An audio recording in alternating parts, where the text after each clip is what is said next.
어, 뇌졸중이 발생하고 나서 첫 한 일주일 정도까지가 급성기라고 저희가 보는데요. 그때는 이제 신경과나 신경외과에서 뭐 CT도 찍고 MRI도 찍고 약물을 쓰고 뇌졸중이 어떻게 혹시 악화되지는 않는지 뭐 그런 부분들을 좀 뇌졸중 치료실 같은 곳에서 환자를 안정시키면서 이렇게 보게 돼요.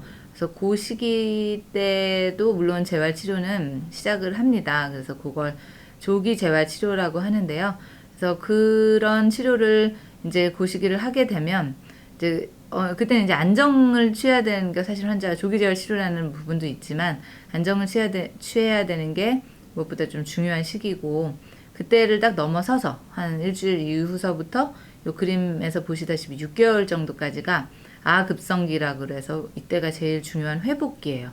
그래서 요때가 재활 치료에 의한 효과나 환자들이 제일 집중적으로 재활 치료를 하실 수 있는 시기가 되겠고 요때 이후에 이제 만성기 유지기 때는 환자들이 재활 치료를 통해 습득한 기능을 잘 유지하고 또 좀 삶의 질이나 이런 것들을 증진시키기 위해서 노력하셔야 되는 그런 시기가 되겠습니다. 그래서 이 6개월, 처음 입원해서 6개월 때까지의 시기를 좋은 재활 치료를 잘 받고 이 시기를 놓치지 않는 거 아주 시간을 알차게 보내는 것이 환자의 예후에 굉장히 중요한 그런 시기가 되겠습니다.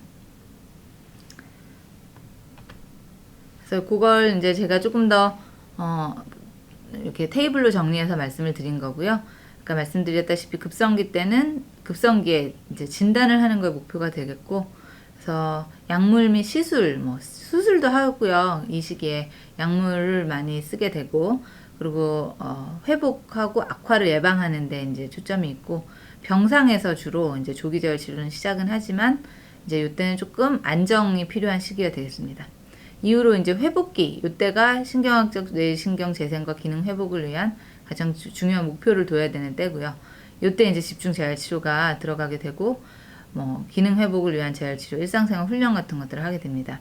그래서 이때가 최고의 기능 회복이 이루어져야 되는 때죠. 그리고 이때 이루어진 최종 어떻게 보면 최종까지는 아니고 실은 한 6개월 이후에도 한 2년 때까지는 뇌 기능이 조금씩 좋아질 수 있다고 봐요. 근데 그 이후에는 조금 어떤 뇌 가소성이라고 앞서 설명드린 그런 부분에 의한 어떤 큰 변화를 기대하기는 조금 어렵고요.